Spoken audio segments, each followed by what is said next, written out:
Okay,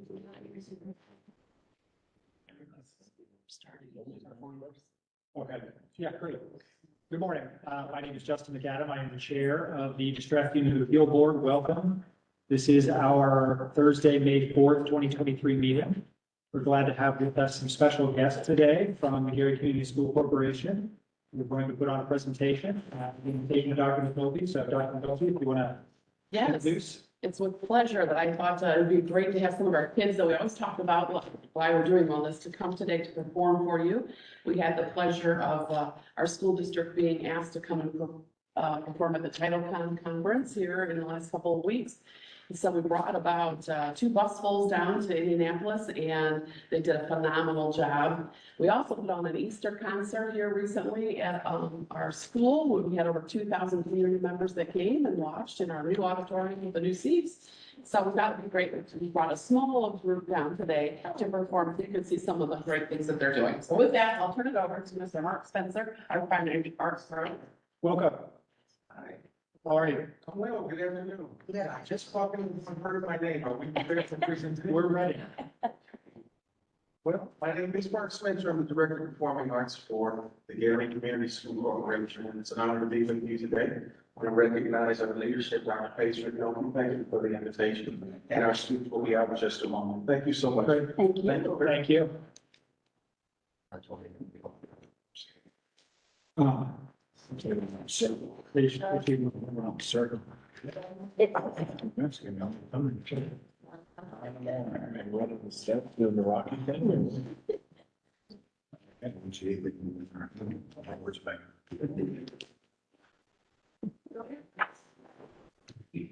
I'm like in.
dream. The impossible.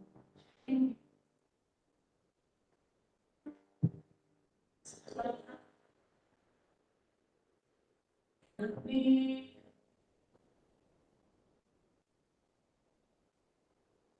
to bear if I let go.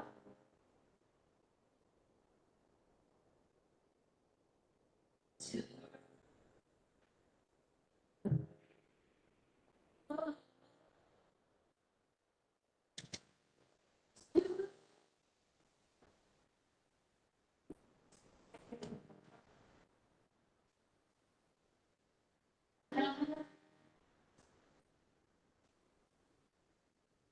things from to spread. That's me.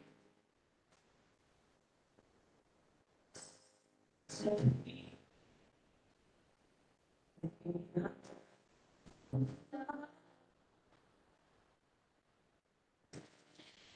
I was surprised.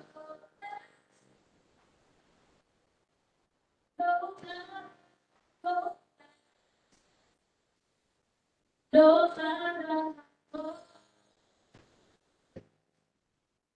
fight for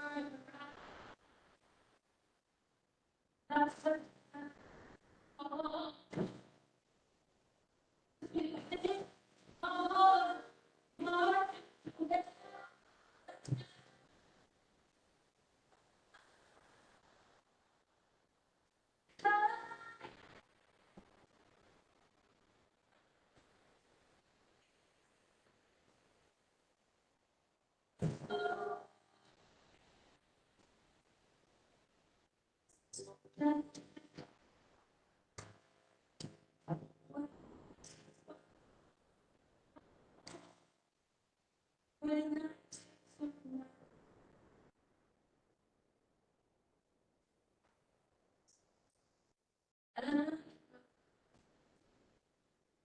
Will be there.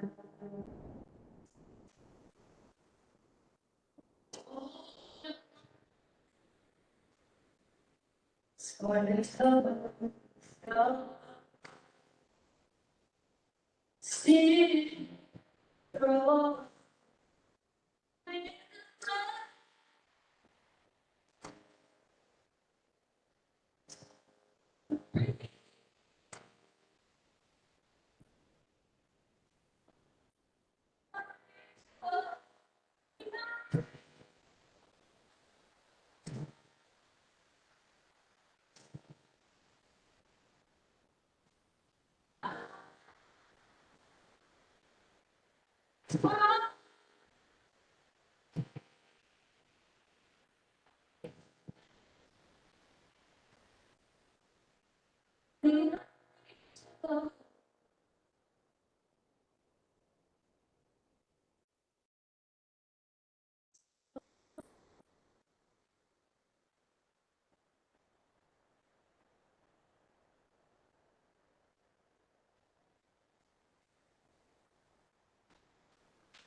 Well, son, I'll say, like for me, ain't been no crystal stairs.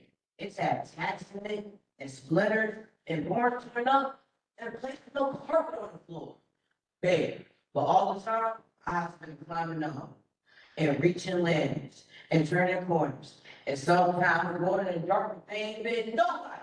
So boy, just turn back, just sit down on the steps. It's kind of hard. Don't fall now, but I still going. I still fight. And like for me, ain't been no crystal stair.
most important work to attend to our moment before we long. Again, my name is Mark Spencer, the Director of Performing Arts for the Gary School. And I just wanted to thank you for the opportunity to present, for allowing us to come down to share with you today.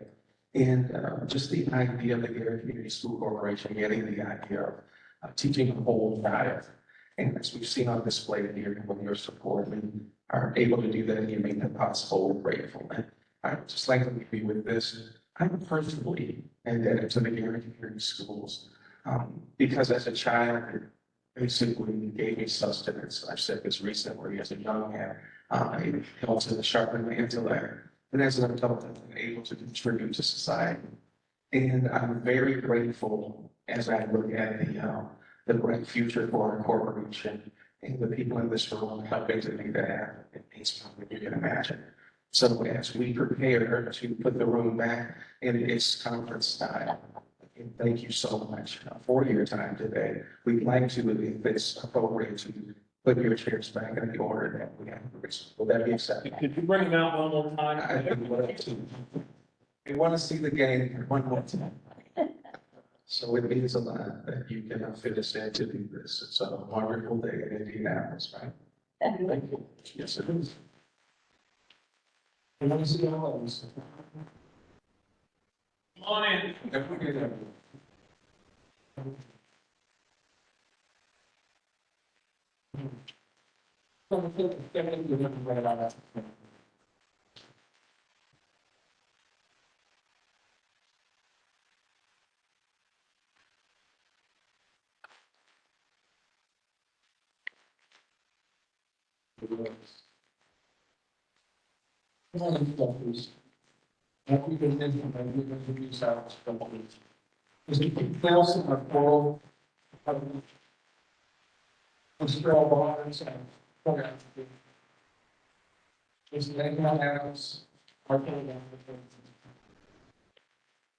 You had this Smithville, who's our theater instructor, she just went to get lunch.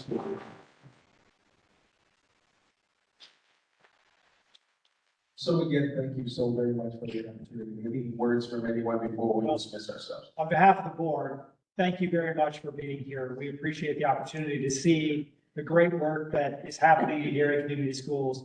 We're glad to see the opportunities that you have, and we hope that we can continue that progress and that you will continue to grow in your time. Thank you.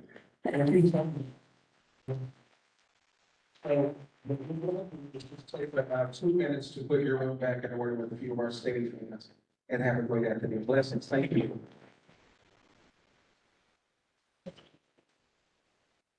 It's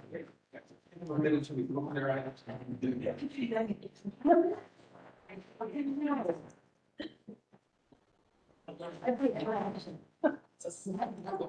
There's hundreds of them. Is that right? Yeah, this was the next. Oh, they're, I could watch them. Yeah.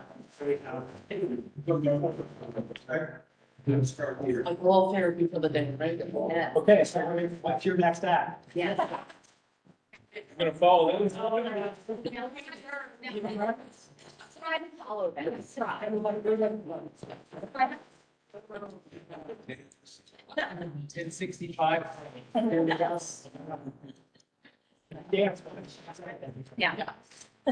So there's about 300 of them that are formed at 200 or 300 that are between the Wilson and Hayesville. So first we gave me 125 for the stage at the Easter that performed, and then we brought down again two gospels for the title conference, and they brought the house down. We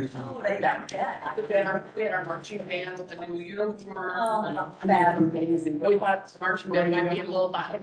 It's a little. But you know, it's pretty fun. Thank you very much. Oh, thanks, I appreciate it.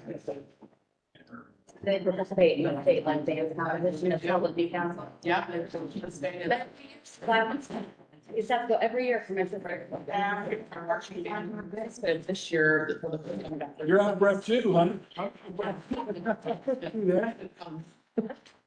I was thinking when they went down to the ground, I'm like, I'll just keep going.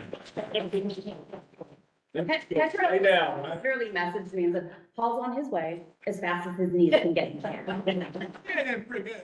Hey, you were Less than 15 minutes, 14 minutes from the start. Well, thank you for that. Yes, wonderful. But we're all doing this, one, right? Yeah. Progress. Absolutely. Yeah. Jealous that you could be a part of that every year. Oh, I love it, yeah. Well, as is our custom, we are going to take public comment today, and so I do want to move to that.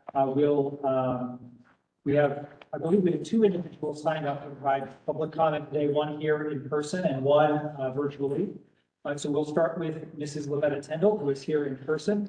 Mrs. Tindall, whenever you're ready. Thank you. Good afternoon, everyone. Good afternoon. I'm Mrs. Lavetta Tindall, Gary Community School Corporation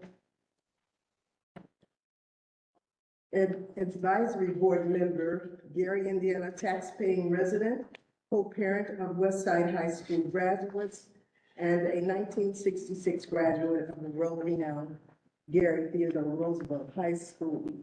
As we begin to take a look at the graduation ceremony that is going forthcoming, June 14th is 24th. Thank you. On June 4th, questions. How has the graduation rate improved among students seeking an education beyond high school? How many can read and write to apply for vocational training schools? What's our graduation number? What percentage of 12th graders will receive certificates of attendance? What's the cohort number of the West Side Leadership Academy 2023 graduating class? What training in diversity, equity, inclusion, and justice is offered to and expected to be completed by all Gary Community School Corporation administration and staff members? Why isn't legal representation being provided to the Gary Schools Advisory Board members by the Gary School Corporation's attorney, Tolbert and Tolbert? How many teachers do we have? How many students do we have? According to the numbers that I read, there are 65 teachers for 1,189 students. A ratio is indicated as being 18 students to one teacher. But how does that change as students are moved from class to class because there's no teacher for their classroom? How are you accommodating those students? Thank you. Thank you, Mrs. Tindall. Up next, we have Ms. Tracy Coleman joining us by Teams. Ms. Coleman, you're unmuted if you want to. You can hear us. My name is Attorney Tracy Coleman, and I'm requesting a meeting with Governor Eric Holcomb. I am asking that DUAB take a vote of no confidence for Justin McAdam and Pete Miller and assist the Gary residents in scheduling a meeting with Governor Eric Holcomb regarding state employees Justin McAdam, Pete Miller, Dr. Katie Jenner. Myself and other concerned citizens have went to Governor Holcomb's office in Indianapolis and requested a meeting. We have submitted an electronic request and even went to the governor's mansion and have not received a response. When Micah Vincent was chairman of DUAB and Muncie was no longer in distress, Micah Vincent facilitated the process with Ball State University to terminate the distressed status of Muncie Community School. President Justin McAdams has also provided testimony that the moniker of distress causes harm.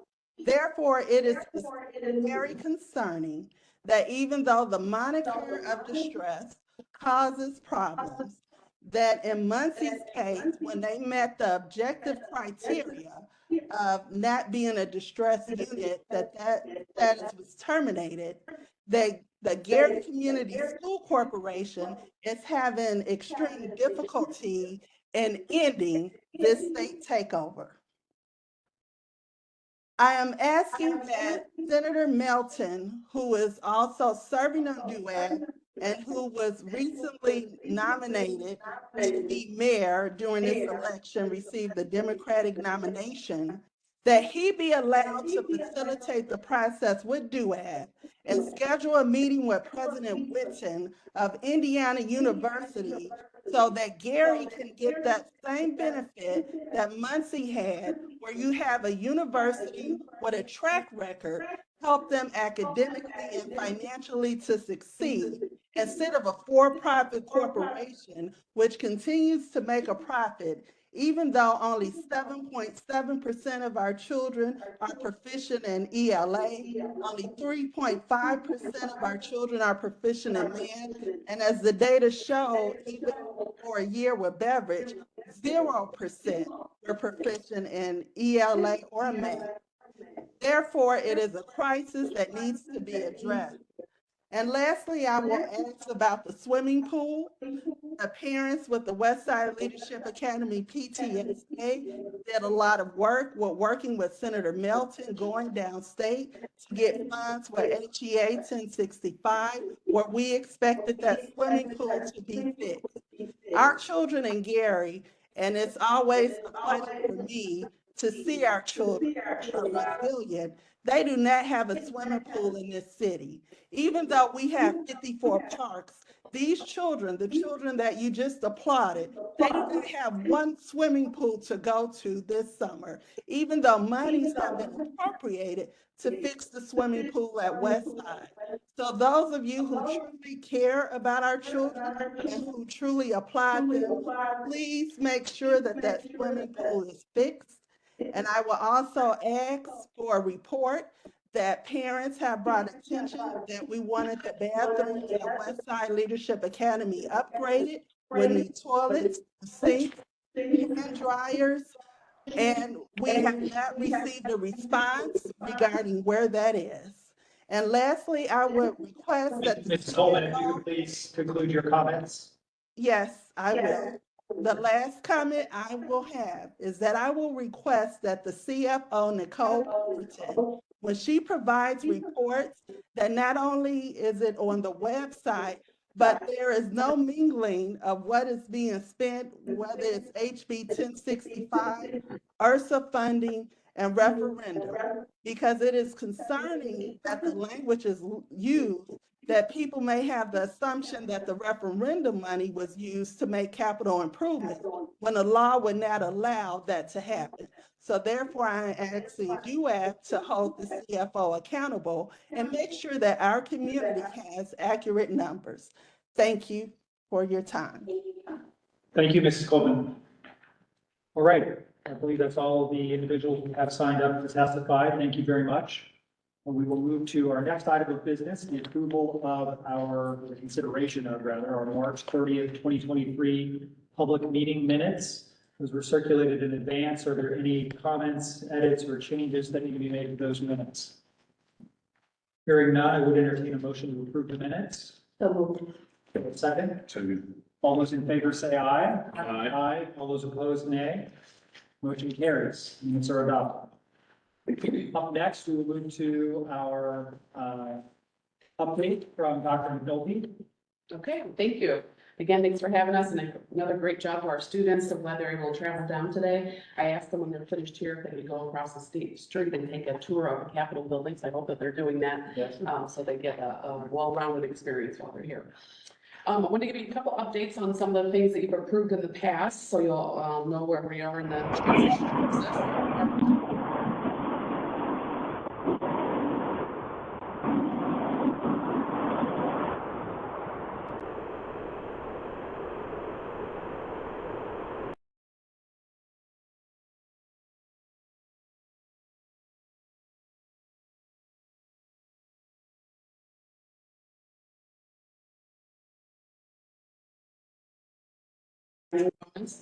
They have been very proactive in joining us in our registration fairs so far, and also recruiting from our current vendor as well. So I want to just report to you that the communication, they've been meeting with us weekly, and I'm very pleased with how the transition's going. So far, so good.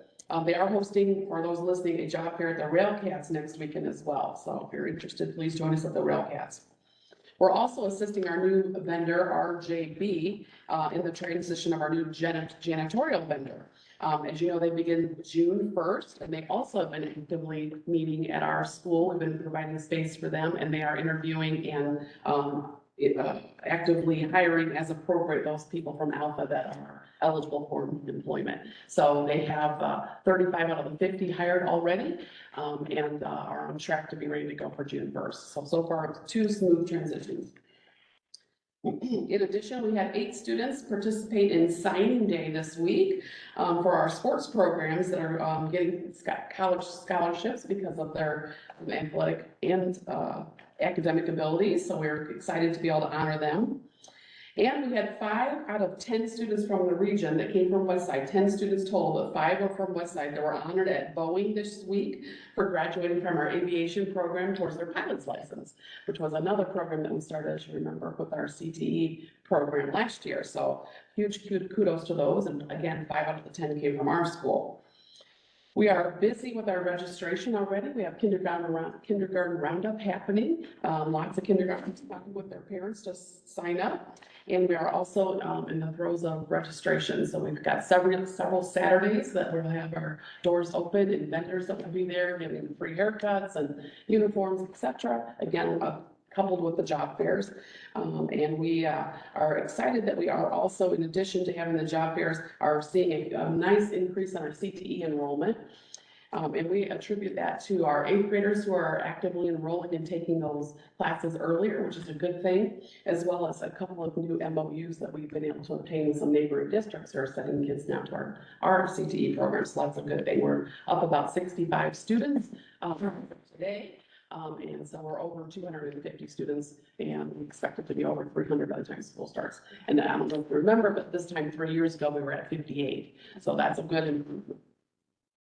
And lastly, we're busy now preparing for prom and graduation as we close out the school year. We have our students voted, and they're having a graduation at Myers Castle, which is in Dyer, right next door to us.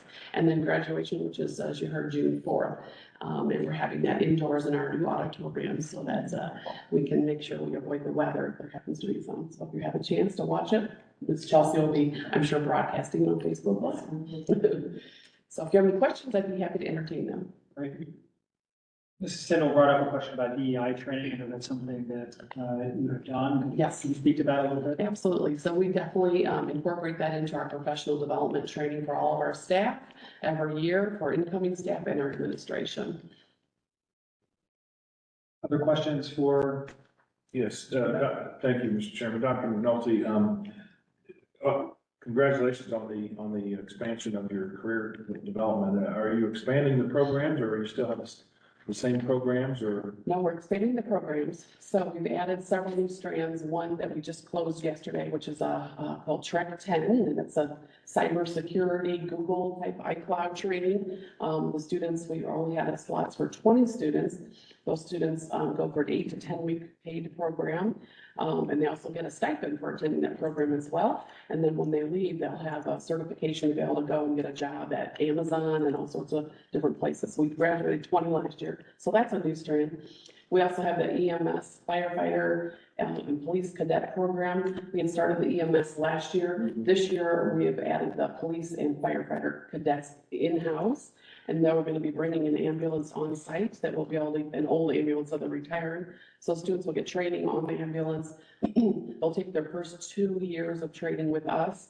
And then once they graduate, they'll be going right into the academy. So the goal is to grow our own so the police and firefighters can hire straight from within. Would you consider looking at dispatch as well, Ian, or 911? We have a center that Yeah. through the whole county. So yeah, I mean, that's definitely probably something we should. Yeah, I know that there's a need, there may not be in Lee County, but I know that across the state, there's also a need for dispatchers as well. Okay. 911, so Yeah, good you can idea. look at that. How's your horticultural program going? I know that you were improvements, or you're doing kind of a rebuild of your We are. greenhouse. Yeah, we are. So we have a very robust horticultural program at Westside with a greenhouse program. We were able to give, I think, 30 pounds of food at the end of the school year. The students grew and took it to the food pantry. We also have food gardens at 4 of our elementary schools so far. Our greenhouse at the CTE program got a remodel and is continuing that process as well. But we're looking for a horticultural teacher right now Okay, for our CTE program. okay. And would you address the pool situation? I know that, on the 1065 form that there's 1.5 million that's allocated for that, and we kind of had a deadline, or well, I shouldn't say a deadline, but we had kind of a projected timeline of summer of 21. Mhm. Yeah, I'd be happy to talk about the pool.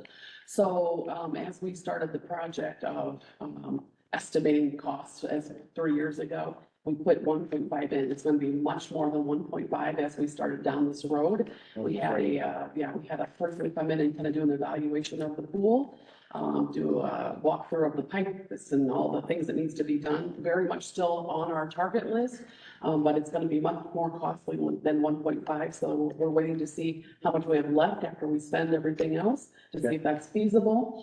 In addition, I have met with Frank Mervan and also the Gary Education Foundation. Mr. Mervan and I have talked about trying to earmark some money towards that because we're gonna need some assistance, and it's gonna be an ongoing expense to keep that going as well.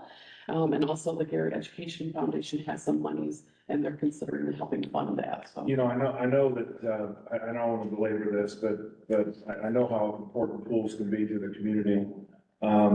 There are many schools, especially, and mine's one, an example where we had to fill in our pool because it was too costly to build another one.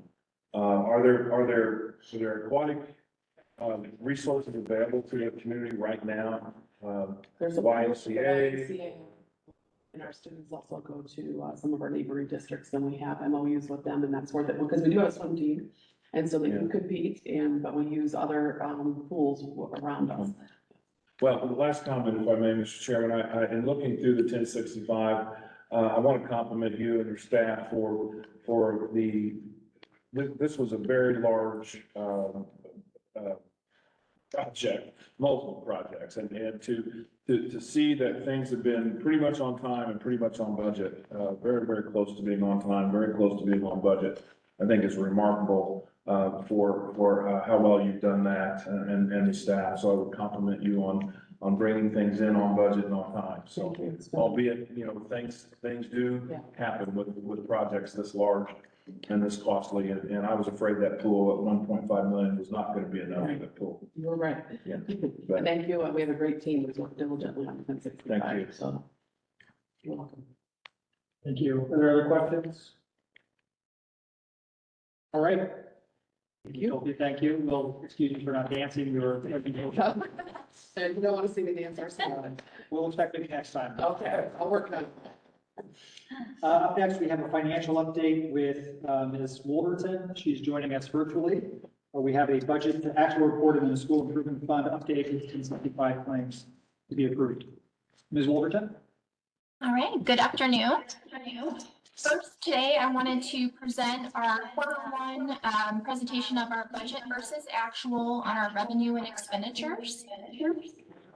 This report shows categories of just our education and operations fund that are broken down into program level detail.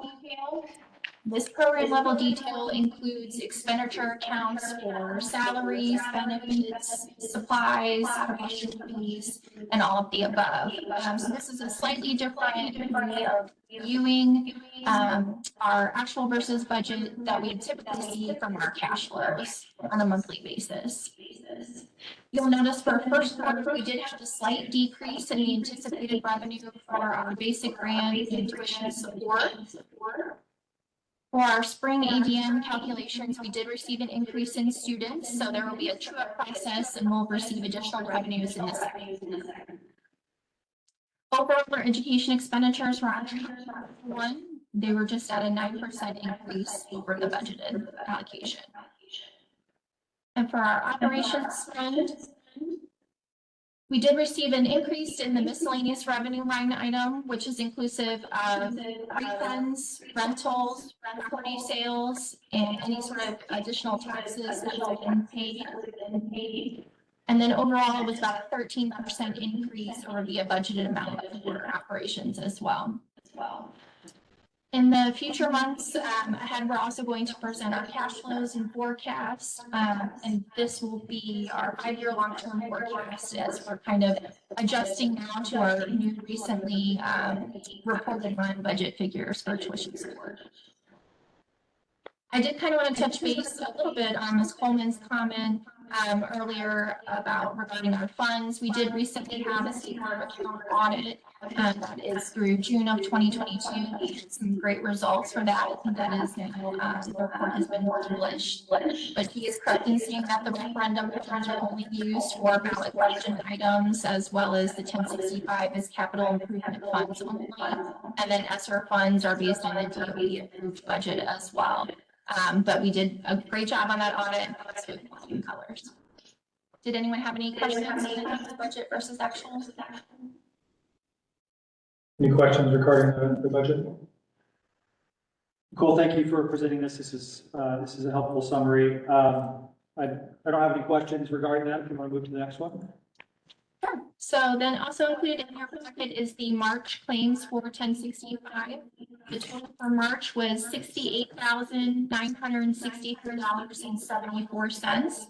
This is mostly inclusive of the elevator renovations at West Side, some architectural fees, and then continued work on our doors and lock upgrades for West Side as well.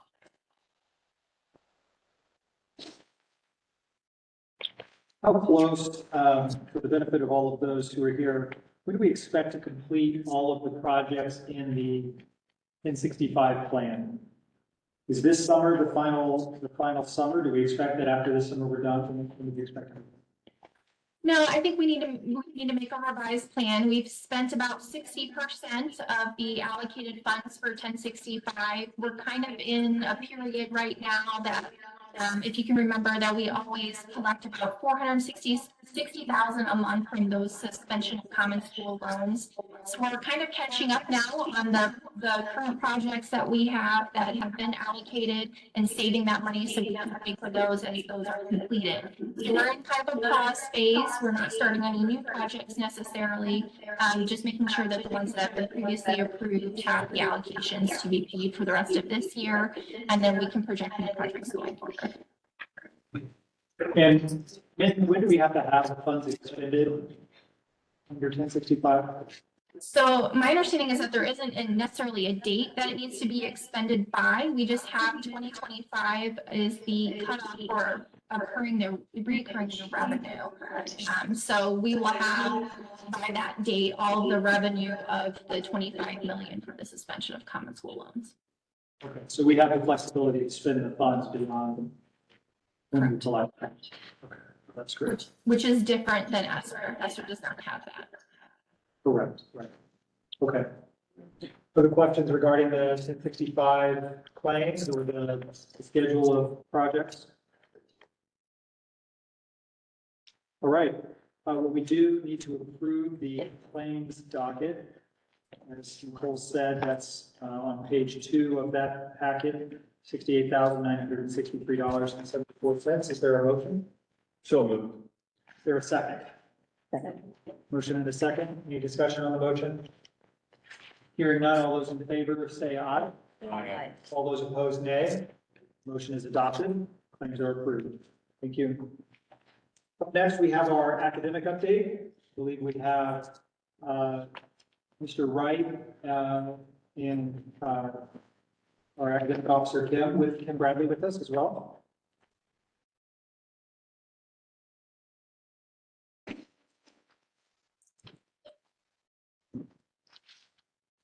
Good afternoon, everyone. Yes, we are going to update you on the academic front. And We'll start with Mr. Wright.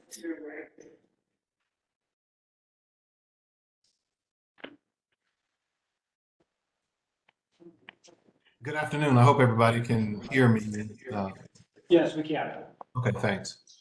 As we've stated throughout this process, we were targeting on a long-term goal, closing gaps in the school corporation and the state in the areas of reading, math, and high school graduation. And this is a part of our process to inform you as to where we are for our Q3 and some of the methods. And Ms. Bradley will as it relates to some of those specific matters. Yes, thank you. On the next slide, you'll see our Q3 progress indicators. They are around curriculum and instruction, collaborative structures, and data systems and structures. And so at the end of Q3 in March, what you see is that we look at our typical growth goals, and for ELA, we met that goal, or for reading, we met that goal by 51%. And in math, we missed it by just a little. The goal was 50%, we were at 45. However, that window for iReady is open currently, and we will be reporting on end of year goals soon. The next collaborative structure is around walkthroughs. And so during this Q3, walkthroughs became evaluations for the most part. And so what we looked at was the completion rates of evaluations for our buildings, for teachers and for staff. And we met that at 93%. However, that wasn't an initial goal, which is why you see NA in that space. For PLCs, or professional learning communities, the goal was that 85% of our schools met that. And for Q3, all of our schools met their PLC goal implementation of meeting at least once a week. And they have records of those meetings. And then for data systems and structures, we look at two things: attendance and also our goals around PBIS. And so for attendance, we were at 82% for the Q3. So we are improving. We were at 80% Q1, 81% Q2. We're at 82%. And the suggestion is that, or what we assume is that by Q4, we would have met our 85% goal. And then for PBIS, which is positive behavior interventions and supports, what we look at is out of school suspensions. And what we see is that 25% of our schools during Q3 met that goal, met their own individual goals. Just historically, Q3 at schools becomes a little more difficult as schools buckle down for testing and ensure that students come back from some of the major breaks with the expectations at the forefront. And so that is what you see there, but we anticipate improvements in that area moving forward. You can advance the slide, please. May I ask a question while we do that? Please. Thank you, Mr. Chairman. What are some of the impediments? I think you mentioned a couple, but what barriers are preventing the other 60% or actually 75% of the schools from not meeting their PBIS goals? So some of those goals are around the number of out-of-school suspensions that may have occurred, and other goals as well. And when you see behaviors that infract on our student handbook, teachers and administrators are making adjustments, but there are times when students may have to be out a day or two, and that's what you see has occurred here. If I can also interject. But there are several different things. We've had not only us, but many school districts in our area are struggling with vaping in the bathroom. And so we've, really tried to adopt a zero tolerance for that, because it's a very serious offense. And also had a huge amount of bomb threats that happened in our district that are happening by some of our students. And so that has been a struggle. Okay. Thank you. Do you suspend students when they're caught for vaping, or how do we handle that? The first offense, we try to handle it in-house and and then if it continues to progress, we have students sign a contract for, counseling and drug and alcohol treatment, but if they refuse to do that, then they are suspended of school suspension. How long are they suspended? Well, we refer them to our virtual school, so then, it just depends on if they comply with the virtual school requirements. Yeah, it does depend too, because we do utilize our student handbook, which goes along with state statute, and so we follow that as well. The bomb threats that you're getting, because you have so many, how do you deal with a student that has done that? And what do you Yeah, think is- so we have had, probably 16 over the last, month or so, and then prior to that, more as well. It's been a big problem in our region. I don't know if it's happening here, but it's been a big problem with the copycat bomb threat people who are calling in. So we need to take a zero tolerance with that. So we've been working with the Lake County Prosecutor's Office on it because it's created a huge amount of anxiety and stress amongst our staff and students, as well as being, you can't believe the disruption when we're having to take kids out of the building, bring buses, because it's been cold, to have the kids sit in buses while we bring the Bonneville squads in and dogs and so forth. So it's been a challenge. So we deal with it very aggressively. Those kids are put out of school and into an alternative school with us. And we are working with the prosecutor's office with them. So talk about attendance. We've seen some increase, I suppose, but it's fairly stagnant. What's keeping us from getting more kids in school? Why can't we get our attendance numbers higher? I don't know if you can see it's a personal. I'm sorry. I still think it's a bus problem. Still struggling with our buses getting there, although it has gotten better, since, we put our current vendor on notice, but we do still have a bus problem. So parents, when they don't have a route to follow, they just, A lot of our parents don't have they're transportation. not sending them to school. Right. Don't really have those neighborhood schools that you might, we may have had in the past. So schools are spread out around our city, and so transportation to and from is necessary for the most part. When that happens, the kids can't get to school, does it automatically switch over to virtual so the kids can take part? Yes. Okay. Other questions? Okay, go ahead and continue. So one of the spotlights we wanted to make is around our tutoring program. This month, let's see, April, May, and also March. So since we've come back, we've had a tutoring program 3 through 8. And the why is to fill in gaps for students identified through iReady informative assessments that we've offered. And then also to accelerate learning by offering enrichment to students, those students who opt into those. So we, again, have launched this since January. Students participate in an hour and a half after school for 2 to 3 days a week. We served roughly 400 students, and it is taught by our teachers. Resources that have been used are those iReady pathways, so they have an opportunity to continue on their pathways. They work on Mind, Play, and Ascend, which is an ELA and math intervention or tier 2 intervention that they also have access to during the school day.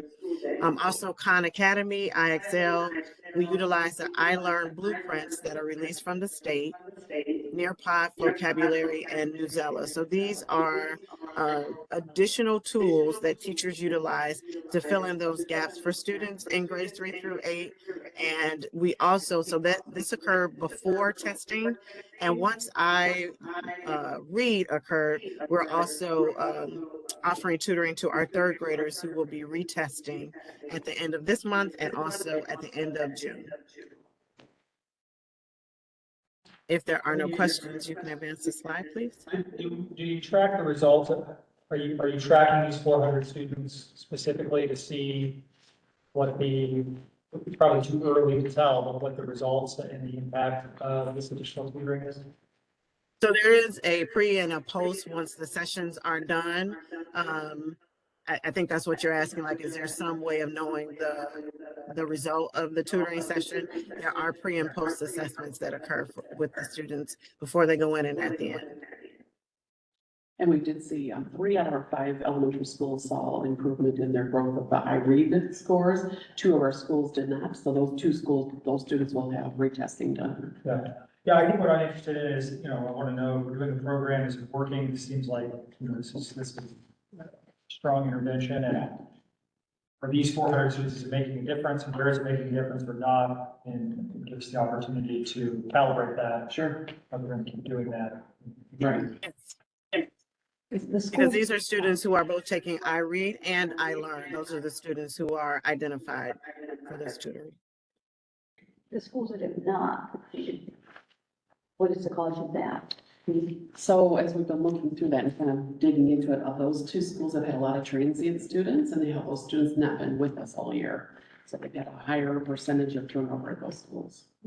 Yeah, those scores are still embargoed, though. They aren't quite released, and so they're not final. So, yeah, we're looking at some additional, we feel like there will be more students who have increases by the time we're done. Okay, thanks for the reminder. Thank you, Dr. Bradley. You can go ahead. Okay. So this is just one of the statements from one of the administrators, actually. So during the tutoring session, we make certain that there are smaller groups and increased opportunities for struggling students to receive additional academic assistance, and that they show noticeable impact on students' self-esteem, as a moderate increase in mastery. Of course, true mastery will not be seen until, assessment results are recorded. But the students are more inclined to show their work and take their time because they get that additional support during these tutoring sessions. You can advance the slide, and I think that we are back to Mr. Wright. Thank you, Ms. Bradley. As we get to the end of May and we have an opportunity to come back and give you an update, it'll be primarily on those same structures that we talked about before, the collab structures, data systems and structures, to see how well we've moved forward since this particular update. And that will be forthcoming. But the most important part of this, I believe, is this next slide. If you can advance it, please. All right, so we've had a lot of assessments that are going to take place or have been taking place throughout this year. And so you can see what the goals have been for 22 to 23 and the stretch goals, and as well as the testing window and when we expect the results to be released. But the key in all of this is we got to put all this data back together and then backwards map to see, did the actions that we took throughout the year make an impact? And are we going to be able to correlate the strategies and structures and actions that we took to then say these were the reasons why we saw. And it goes back to the question that you had, Justin, around high tutoring, right? Right. You won't know. You'll get the first gauge between a pre and post. You have to correlate that to what they're trying to close gaps to with their state assessments and other data. And so that'll give us an opportunity to see how to put all these items and data together in our strategy and structure to see if we were impactful. Yeah, End of that slide. data analysis is key here, and if we're not measuring, we might as well not be trying. And I'm glad that we have targets in place and we're taking these interventions, but I think, I'm glad to see more effort and work on this analysis front, and I'm eager to see some of that analysis coming out of our results here at the end of the year, so that we can see. I'm not as interested. I mean, I am interested in the scores themselves, but I'm interested in learning what worked and what didn't work, so that we can learn what to leverage in the future. Right, exactly. Totally agree. Yeah. Any questions regarding the academic presentation? Okay. Well, Ms. Bradley, Mr. Wright, thank you very much. Thank you. Thank you. Up next, we have an update from Mr. Miller regarding a couple contracts that he has approved in the intervening time. There's been two contracts I've authorized since our last DUAB meeting. First one, frankly, is for gymnasium flooring at 3 of the schools. The current flooring reaches useful life. So at the high school, Bailey and Williams Elementary. So for those 3 10 floors, this is funded out of ESSER $3. It was already approved by the board, the most recent ESSER plan. There were 3 folks on that, 2 receiving the star flooring was a little better, and the total cost for that project would be $99,000. And then the second one is also put on money. However, this one is actually awarded by the Indiana DOE. So this is for outside company to develop or facilitate and work with the schools, the 4 schools to develop school improvement plans. So those 4 schools are Everidge, Glen Park, McCullough, as well as Gary Middle. So those are basically $40,000 per school and funded by a federal grant, which has already been awarded. So the total cost is $150,000. Talk a little bit about the school improvement planning process, how that integrates with the work that Dr. Bradley and Mr. Wright are doing already, and the principals. Where does that fit, and how are those aligned?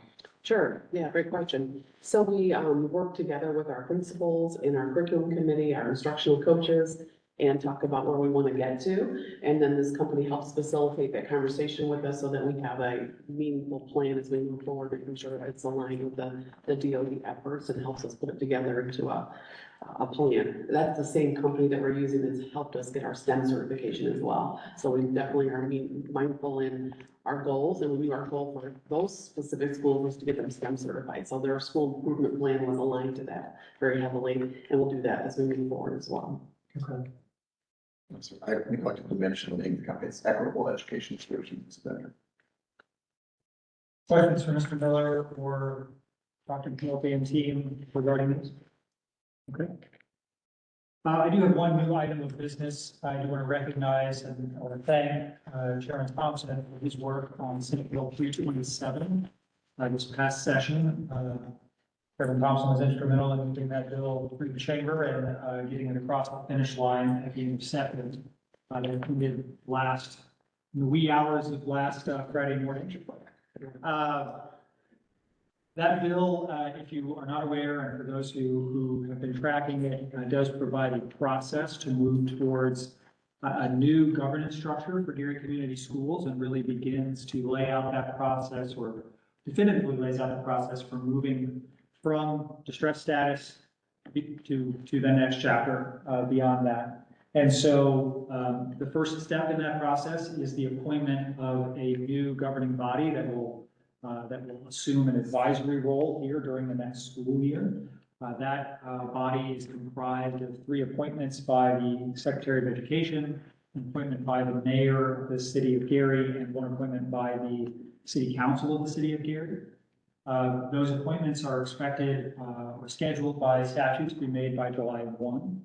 And we are very committed to working with the secretary here and the mayor and the city council to make sure that we do everything we can to have that board in place as soon as possible. We're still working through that process. We're just coming out of session. And so stay tuned. There will be additional information provided on that process and additional communications regarding that. But I did want to flag that for everyone in the listening community and for this board that is on track, and that there is a next step to be had in Gary Community Schools.